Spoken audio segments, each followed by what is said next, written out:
हज़रत इब्न अब्बास रज़ियल्लाहु ताला अन्हु की कुरान की तफसीर, जिसका पूरा नाम तनवीरुल मुक़बास मिन तफसीर इब्न अब्बास, सफ़ा 547, इसी आयत करीमा की तफसीर में कहते हैं, का जहरी बादिकुम लिबाद, ऐसा ना पुकारो जैसे आपस में पुकारते हो, जैसे आपस में एक दूसरे को खिताब करते हो। का दुआओ बादिकुम लिबादिन बेइस्मिही, अब्दुल्लाह इब्न अब्बास कहते हैं कि इस तरह ना पुकारो जैसे तुम नाम लेकर पुकारते हो, जब किसी को मुखातिब करते हो या जब किसी को मुतवज्जे करते हो तो उसका नाम लेते हो। मसलन तुम किसी को पुकार रहे हो, आप मुझे पुकारे तो कहेंगे फारूक मियाँ सुनिए, मैं आपको पुकारूं तो कहूँ ए फुला साहब सुनिए। जो ये नाम लेते हो, नाम भी ना लो, ये नाम बड़ा मुकद्दस है मोहम्मद, तुम इस लायक नहीं कि तुम अपने गुनाहगार जबान से ये नाम लो। तुम गुनाहों के साथ आए हो, पहले पाक हो जाओ, गुनाहों से धुल जाओ, उसके बाद नाम मोहम्मद लेना। मगर अभी जबान गुनाहों में डूबी हुई है, तो महबूब का नाम इस तरह ना लो, नाम ना लो जैसे एक दूसरे का लेते हो, बल्कि क्या करो, वलाकिन अज़महू व वक़रहू व शरफहू, इज्जत के साथ पुकारो, शर्फ के साथ पुकारो, वक़ार और ताज़ीम के साथ पुकारो। और फिर कैसे पुकारो, वक़ूलू, और यूं पुकारो, यूं अर्ज करो, या नबी अल्लाह, या रसूल अल्लाह, या अबा कासम। कौन अदब बता रहा है? अब्दुल्लाह इब्न अब्बास, रसूलुल्लाह के चचाजाद भाई भी है रिश्ते में, सरकार के साहबी भी है, मौला कायनात अली मुर्तज़ा के शागिर्द भी है। अल्लाह के रसूल ने सुल्तानुल मुफस्सिरीन का खिताब अता फरमाया था। नबी के ज़माने में कुरान की तफसीर की थी, अपनी तफसीर कुरान को नबी की बारगाह में पेश करते थे, सरकार उसको पसंद फरमा के तारीफ बयान करते थे। अब तफसीर इब्न अब्बास पर जिस आयत की तफसीर हज़रत अब्बास करें उस पर नबी की मोहर लग गई, तो अब ये कौले नबी हो गया। गोया नबी कह रहे मोहम्मद ना कहो, नाम ना लो, बेअदबी से ना पुकारो, बल्कि मुझे कैसे पुकारो, या रसूल अल्लाह, या नबी अल्लाह, या अबल कासम, ऐ कासम के वालिद। हजरत कासम सरकार के साहबजादे, सरकार की कुन्नियत है, ऐ कासम के वालिद गिरामी, यूं पुकारो। तो अब गोया सहाबी ने भी हुक्म दिया कि रसूल को मुखातिब या रसूलुल्लाह कहकर करो, अल्लाह के रसूल ने भी हुक्म दिया कि मुझे या रसूलुल्लाह कहकर मुखातिब करो।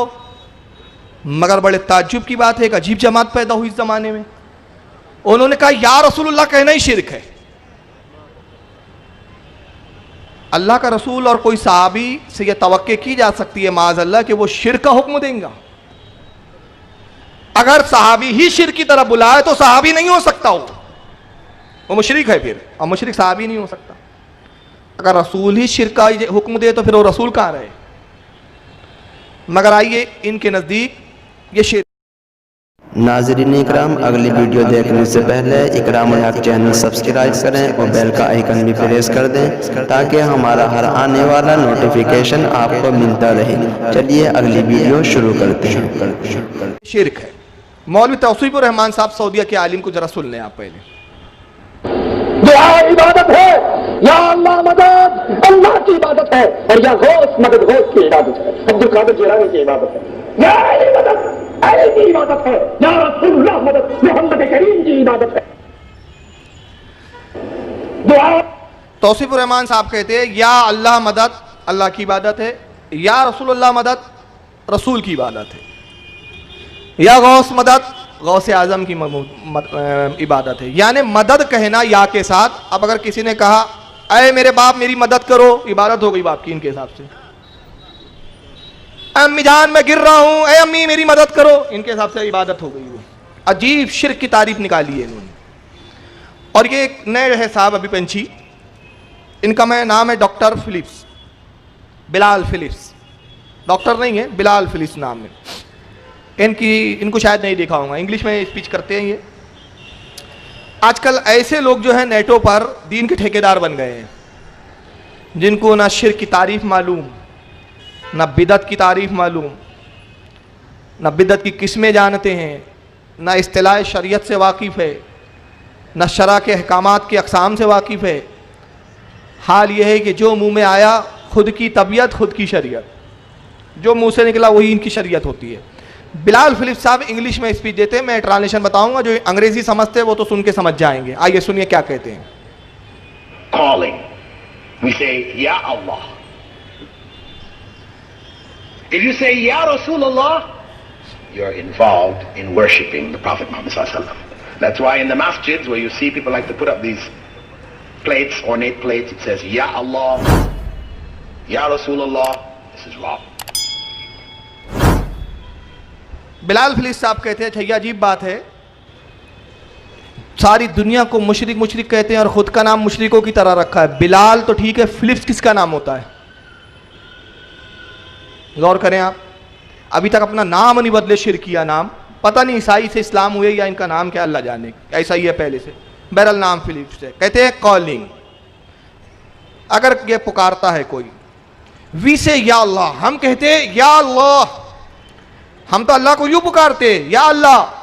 इफ यू से या रसूल अल्लाह, अगर आपने यूं कह दिया या रसूल अल्लाह, you are involve in worshipping in the profit Muhammad सल्लल्लाहु अलैहि वसल्लम। कहते अगर आपने ये कह दिया या रसूल अल्लाह, तो गोया आपने हुजूर सल्लल्लाहु अलैहि वसल्लम को अल्लाह की इबादत में शरीक कर लिया। आपने अगर या रसूल अल्लाह कह दिया तो गोया वो अल्लाह की इबादत में शरीक हो गए। और फिर उसके बाद कहते हैं, that's why in masjid where you see the people like to put up this plate और नेम प्लेट, इट से या अल्लाह या रसूल अल्लाह, दिस इज रॉन्ग। कहते आपने अक्सर मस्जिदों में देखा होगा, और ये सुन्नियों की मस्जिद में होता है, एक तरफ प्लेट लगी होती है, प्लेट पे लिखा होता है या अल्लाह, दूसरी तरफ प्लेट लगी हुई होती है, उस पर लिखा होता है या मोहम्मद या रसूल अल्लाह। तो ये जनाब कहते हैं कि ये दो प्लेटें आजू बाजू या अल्लाह या रसूल लगाना, ये अल्लाह रसूल को मिलाना है, जो कि शिरक है, रॉन्ग है, इस्लाम के खिलाफ है। यानी अल्लाह रसूल को साथ साथ प्लेटों पे लिखना, उन नाम इसमें गिरामी, और ये रखना, ये शिरक है। अब सबसे पहले मैं आपसे एक सवाल पूछना चाहता हूं। पहला सवाल, या रसूल अल्लाह का मतलब क्या होता है? क्या होता है? या के मायने होते हैं ऐ, ये मुखातिब के लिए इस्तेमाल होता है, मुखातिब के लिए हुर्फ निदा भी है। रसूल अल्लाह के मायने होते हैं अल्लाह के रसूल। अब ये कहते हैं तौसीफुर रहमान ये भी शिरक है, बिलाल फिलिप्स साहब कहते हैं कि ये भी शिरक है। सवाल समझ में नहीं आया, अजीब अंदाज है इनका। आपने तो कहा या रसूल अल्लाह, आए अल्लाह के रसूल, तो अल्लाह का रसूल तस्लीम करना शिरक कैसे हो गया? अरे पहले तो अल्लाह को मान रहा है ना, और रसूल को खुदा नहीं मान रहा है। शिरक तब होता कि कोई कहता आए अल्लाह के अल्लाह, आए अल्लाह की तरह, आए अल्लाह के बराबर, आए अल्लाह के जैसे। ये नहीं कह रहा है। रसूल के मायने होते हुए भेजा हुआ, जिसको भेजा गया, जिसको पैगाम लेकर रवाना किया गया, उसके मायने होते रसूल। आप कह रहे या रसूल अल्लाह, यानी आए वो जात, आए वो शख्स जिसको अल्लाह ने भेजा। ये शिरक कहां से हो गया? ये कैसी शिरक की तारीफ है यार इनकी। और अगर या रसूल अल्लाह कहना शिरक है, तो वक्त उतना नहीं है इसके लिए। अगर ये मनाजरे के लिए तैयार हो जाएं तो खुदा की कसम इनको नानी याद दिला दूं। अगर या रसूल अल्लाह कहना शिरक है, ये शिरक साबित कर दे, मैं जिंदगी भर इनकी गुलामी करने के लिए तैयार हूं। आइए मैं सिर्फ दो हवाले यहां दूंगा या रसूल अल्लाह कहने पर। यह है हाकिम अल मुस्तदरक, इमाम हाकिम की किताब अल मुस्तदरक। क्या मैं बता देता हूं, आप सोचते होंगे यार जो मेरे प्रोग्राम रेगुलर देखते हैं ये हाकिम को बहुत लाते हैं। हाकिम को क्यों मैं लाता हूं, सुन लीजिए। अल मुस्तदरक हदीस की जो कुतुब होती है, कुतुब हदीस में अल मुस्तदरक उस हदीस की किताब को कहते हैं। जैसे बहुत सारे किताबों के अलग अलग कैटेगरियां हैं, जैसे सही, सुनन, माजम, मुसनद, और उसके बाद रिसाला, अरबाइन, उनमें एक होता है अल मुस्तदरक। बहुत सारी और भी कैटेगरियां हैं। अल मुस्तदरक वो हदीसें जो सही थी, जिसकी सनदें सही थी, जिसका मतन भी सही था, मगर इमाम बुखारी और इमाम मुस्लिम ने सही होने के बावजूद भी अपनी किताब में नहीं लिखा किसी सबब से। जिन हदीसों को इमाम बुखारी, इमाम मुस्लिम ने सही होने के बावजूद नहीं लिखा, उन सही हदीसों को जिस किताब में जमा किया जाता है उसको कहा जाता है अल मुस्तदरक। मतलब यह हुआ कि इमाम बुखारी और इमाम मुस्लिम की शर्तों पर यह सही हदीसों का इंतखाब है। और इमाम हाकिम कौन है? इमाम बहकी के उस्ताद है।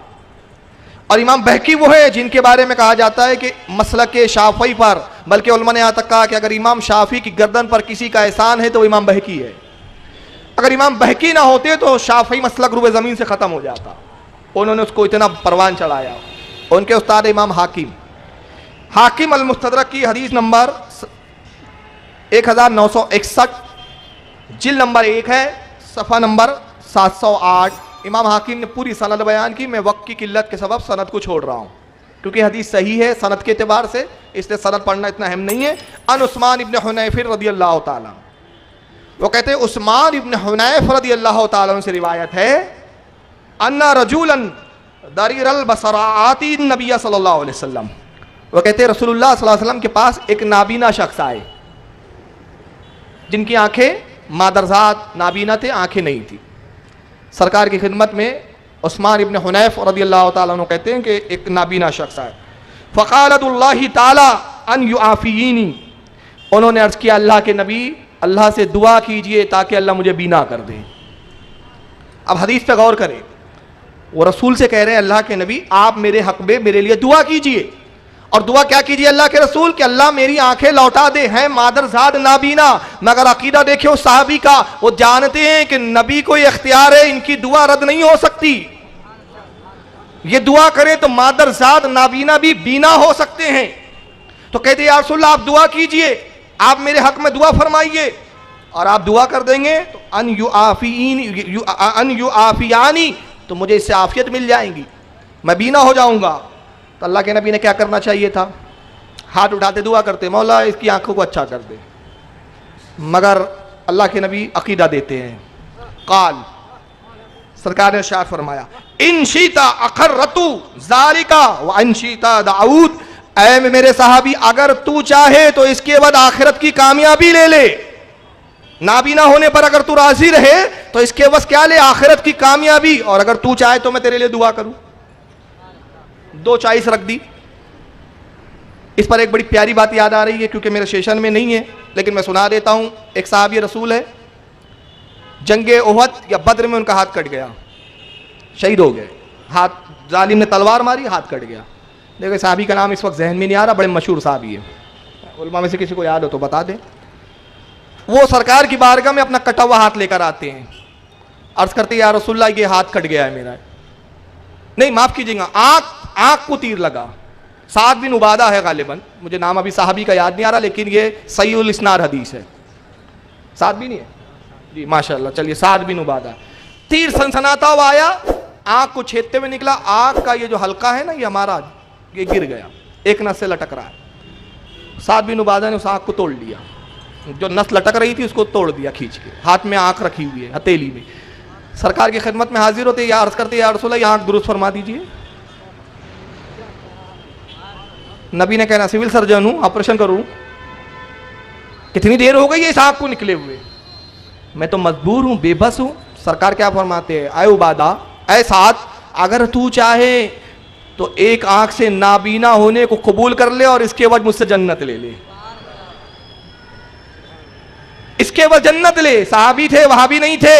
अर्ज किया या रसूलुल्लाह सल्लल्लाहु अलैहि वसल्लम आपकी मोहब्बत आपकी उल्फत से जन्नत मिल ही जाएंगी, आप आंख को दुरुस्त फरमाइए, आपकी मोहब्बत से तो जन्नत मिल ही जाएंगी। अकीदा दिया टकरे मारने से जन्नत नहीं मिलती, जन्नत नबी की मोहब्बत से मिलती है। हाँ इबादत नमाज रसूल की रजा का सबब है, अल्लाह की रजा का सबब जरूर है, मगर रिजल्ट उसका वो नहीं है जिसको तुमने बना रखा है। तो अल्लाह के नबी मुस्कुराए, आंख उनके वो गोला जो था उनकी आंख के हल्के में लगाया, अपना लुआब दहन लगाया, पट्टी बांधी, और उसके बाद कुछ देर बाद खोली। साथ कहते कसम वहदहू ला शरीक की, मैं हैरत ज़दा हूं और मैं देखता हूं कि जिस आंख को रसूल ने जुदा किया था वो उस आंख से जो पहले से थी उससे ज्यादा देखने वाली है। अब जब आंख दुरुस्त हुई, रसूल की खिदमत में हाजिर हुए, या रसूलल्लाह आंखें दुरुस्त हो गई। सरकार ने क्या फरमाया, साथ बड़े चालाक निकले, तुमने कहा कि रसूल की मोहब्बत से तुम्हें जन्नत मिल जाएंगी, अल्लाह और उसका रसूल तुम्हारे जुमले से इतने खुश हुए, ऐसा जाओ आंखें भी दी गई है और तुम्हें जन्नत भी दी जाती है, जाओ दोनों ले जाओ। अब यहां भी वही मंजिल है। वो सहाबी से सरकार कहते हैं आखिरत की कामयाबी ले ले, मतलब जन्नत ले ले, या फिर मैं दुआ करूं। तो उन्होंने कहा काला फदऊह, अल्लाह के रसूल आप दुआ ही कीजिए। सरकार से वो सहाबी कह रहे आप दुआ कीजिए, रसूल भी कह रहे तू चाहे तो मैं दुआ करूं। फिर वो सहाबी अर्ज करते आप दुआ कर दीजिए, बात दुआओं की हो रही है, मगर रसूल अपने उम्मती आने वाले अपने गुलामों को क्या अकीदा देना चाहते हैं। नबी ने दुआ नहीं की, सरकार ने हाथ नहीं उठाए, क्योंकि नबी जानते थे आज मैं मौजूद हूं, मैं दुआ कर लूंगा, मेरी दुआ रद्द नहीं होंगी, इस सहाबी की बिनाई आ जाएंगी, मगर मेरे गुलाम जो मुझे नहीं पाएंगे, आने वाले मुझे नहीं देखेंगे, वो किससे दुआ करवाएंगे। एक ज़ाब्ता दे रहा हूं, एक फार्मूला दे रहा हूं, जब भी जरूरत पड़े इस फार्मूले को अप्लाई कर लेना। अब फार्मूला क्या दिया नबी ने? काला, रावी कहते उस्मान इब्न हुनैन, काला फअमरहु अन यतवद्दा व युसीनल वज़ुआ व युसल्ली रकातैन व यदू बिहाज़ा दुआ। अल्लाह के नबी ने कहा है मेरे साहबी सुन, अगर तू आंखें चाहता है तो फिर ये कर। आपने उसको हुक्म दिया कि अच्छी तरह से वुजू कर ले, खूब अच्छी तरह से वुजू कर, 2 रकात नमाज पढ़, रकातैन तस्निया है, 2 रकात नमाज पढ़, और उसके बाद फिर क्या कर, अपने हाथों को उठा और यूं दुआ कर। अब कैसे दुआ कर? यूं दुआ कर, अल्लाहुम्मा इन्नी अस्अलुका अतवज्जहु इलैका बिनबिय्यिका मुहम्मदिन सल्लल्लाहु अलैहि वसल्लम नबीर रहमा। अब दुआ कैसे तालीम हो रही है, देखिए, यूं दुआ कर, अल्लाहुम्मा, ऐ अल्लाह, इन्नी अस्अलुका, मैं तुझसे सवाल करता हूं, व अतवज्जहु इलैका, और तेरी तरफ मुतवज्जे होता हूं, बिन नबी का मुहम्मदिन सल्लल्लाहु अलैहि वसल्लम नबी रहमा, मोहम्मद सल्लल्लाहु अलैहि वसल्लम जो रहमत वाले नबी है उनके वसीले से।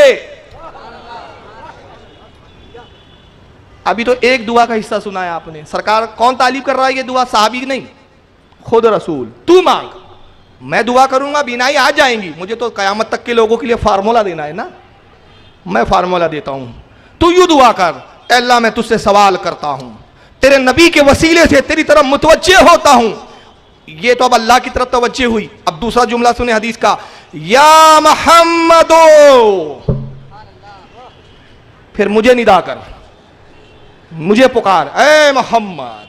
पहले इसमें कहा अल्लाहुम्मा, ए अल्लाह, फिर कहा गया ए मोहम्मद, यानी अल्लाह को भी या अल्लाह कहना जायज और रसूलुल्लाह को या मोहम्मद कहना भी जायज। इनके नजदीक शिर्क है और ये नबी खुद तालीम दे रहे हैं। या मोहम्मदो इन्नी अतवज्जु बी का इला रब्बी का फी हाजतिही हाज़िही फातुक़दई हाली। और फिर अल्लाह की तरफ तवज्जे के बाद मेरी तरफ मुतवज्जे हो, मुझे निदा कर और कहे ए मोहम्मद, मैं आपकी तरफ तवज्जे करता हूं, आपके तुफैल अपने रब से ये हाजत तलब करता हूं कि मेरी ये हाजत पूरी की जाए।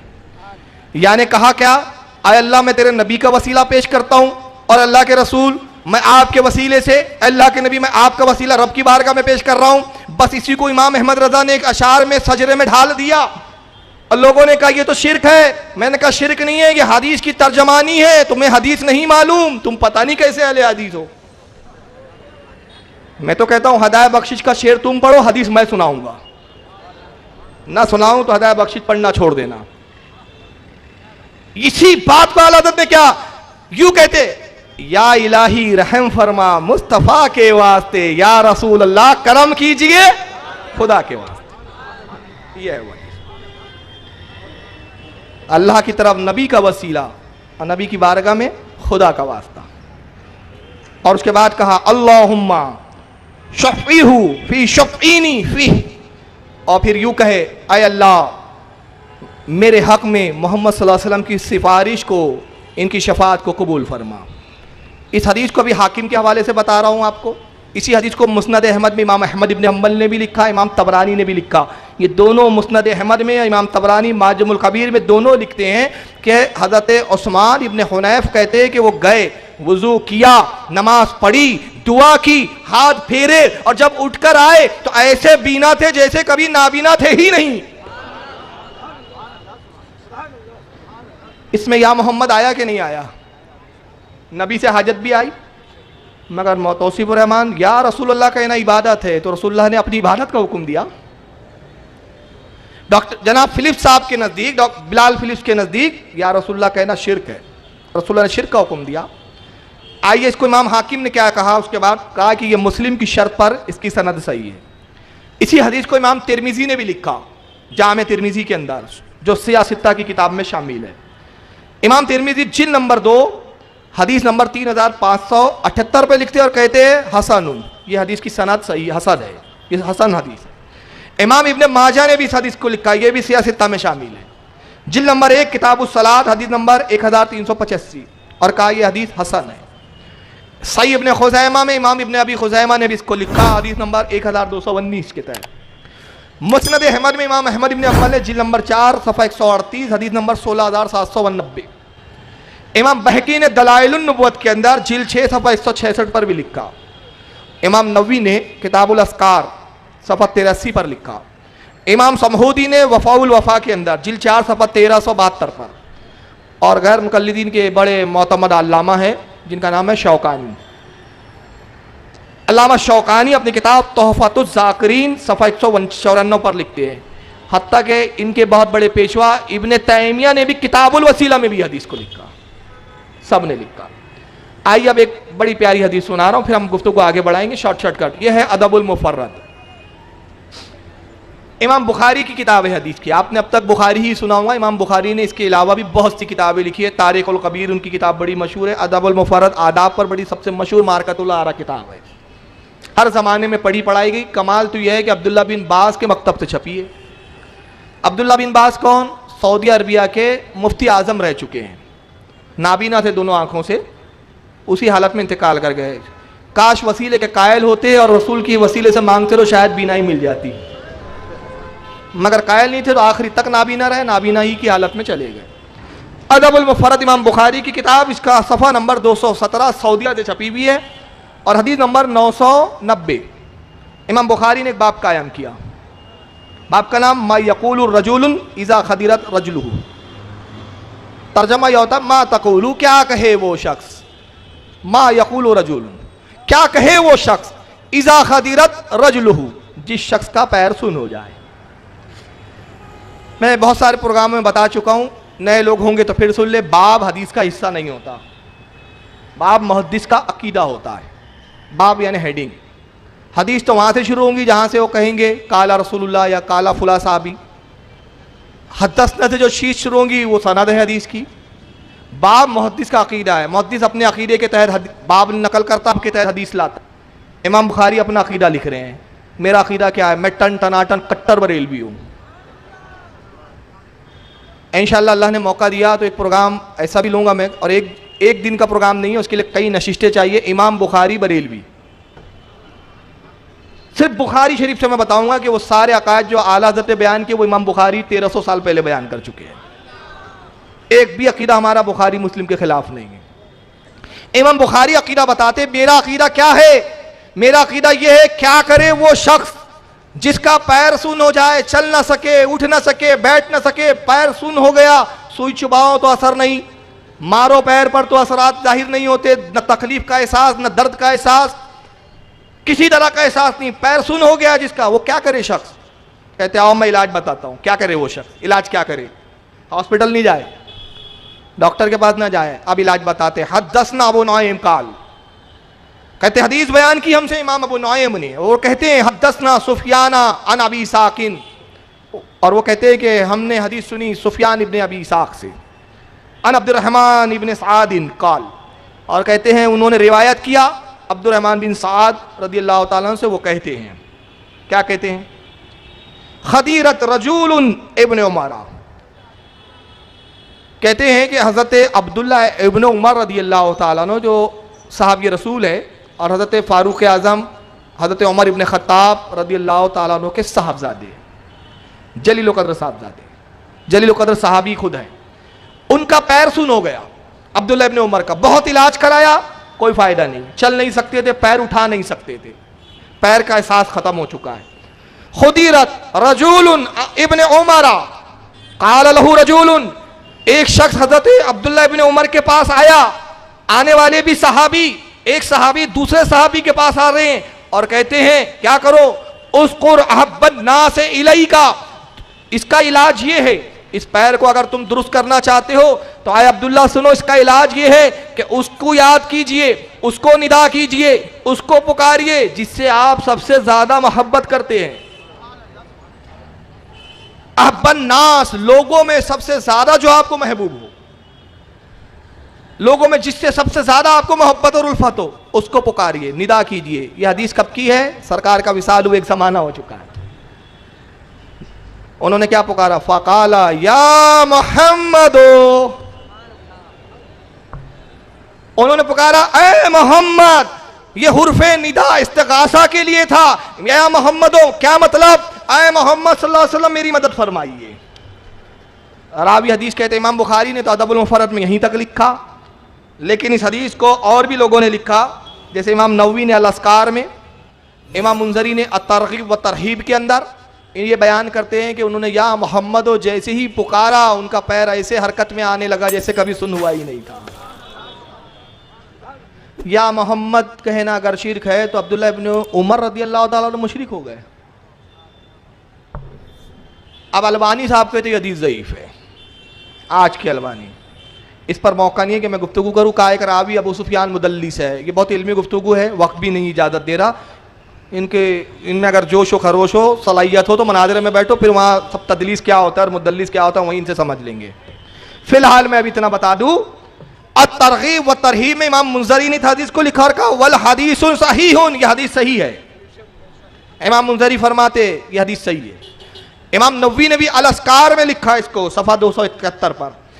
इमाम इब्न साद ने अद तबकात के अंदर सफ़ा 154 जिल्द 4 के अंदर, और इमाम काजी अयाद ने अशिफा के अंदर जिल्द नंबर 2 सफ़ा 18 पर, इमाम मोहम्मद बिन मोहम्मद जज़री अशाफ़ई ने हिस्न हसीन सफ़ा 30 पर, और हज़रत इमाम शहाबुद्दीन रदी अल्लाह ताला अन्हु ने नसीमुर रियाज शरह काजी अयाद जिल्द 3 सफ़ा 355 पर, मुस्नद इब्न जाफ़र के अंदर जिल्द नंबर सफ़ा 369, और शौकानी ने भी गैर मुक़ल्लिदीन के अल्लामा शौकानी ने तज़किरतुत तोहफ़तुज़ ज़ाकिरीन के अंदर सफ़ा 266 पर इस हदीस को लिखा।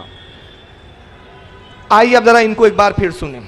तौसीफ साहब, अल्लाह के लिए तो बताई बुझाई, अल्लाह के लिए गैरुल्लाह को पुकारने से पास आ जाए कि गैरुल्लाह को पुकारा शिर्के अकबर है, और शिर्के अकबर करने वाला कभी अल्लाह की जन्नत में जा सकता जब वो इनकार करेगा औलिया का।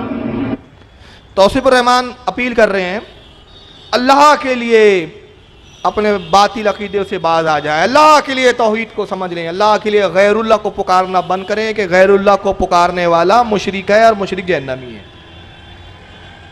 यानी कोई गैरुल्लाह को अल्लाह के अलावा किसी को पुकारता है तो वो मुशरिक हो जाता है। दूसरे लफ्ज़ों में वो कहना चाह रहे पुकारने से मुराद ये कि किसी से मदद तलब करना, किसी से इमदाद तलब करना, ये शिरक है तौसीफ रहमान साहब के नज़दीक। अब मैं इससे पहले कि हदीस बयान करूँ, मैं आपसे एक अकीदा पूछना चाहता हूँ, खालिद इब्न वलीद मुशरिक है कि साहबी है? साहबी है ना, पक्का। अल्लाह के रसूल ने फरमाया खालिद इब्न वलीद सैफुल्लाह है, अल्लाह की तलवारों में से एक तलवार है।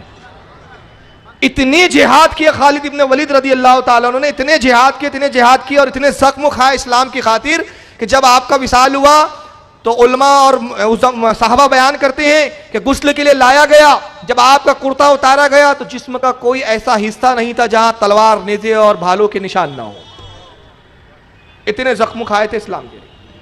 और खालिद इब्न वलीद कौन है? इंतकाल हो रहा है, रो रहे हैं आप, जिहाद में शहीद नहीं हुए, बीमारी में मुब्तला होकर इंतकाल हुआ, बीमार है, रो रहे हैं, यकीन हो गया कि अब मौत करीब है। एक साहबा इकराम इयादत के लिए आए, कहा खालिद रो रहे हो, तुम्हें तो खुश होना चाहिए कि अल्लाह के रसूल से मुलाकात का वक्त आ गया है। खालिद इब्न वलीद कहते हैं उस बात की खुशी है, रोना इस बात के लिए आ रहा हूँ कि मैंने इतनी जिहाद किए, इतनी जंगें लड़ी, तमन्ना थी कि अल्लाह की खातिर लड़ते लड़ते मैदान जिहाद में शहीद हो जाता। अफसोस के शहादत की मौत नहीं मिली।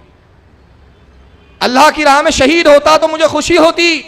फौरन वो सहाबी कहते हैं खालिद ये कैसे हो सकता था कि तुम जंग में शहीद हो? क्या अल्लाह के रसूल ने ये नहीं फरमाया कि तुम अल्लाह की तलवारों में से एक तलवार हो? तो अल्लाह को कब गवारा था कि उसकी तलवार तोड़ दी जाए? यह है खालिद इब्न वलीद, ये मुशरिक हो सकता है? आइए जरा सुने फुतुह शाम।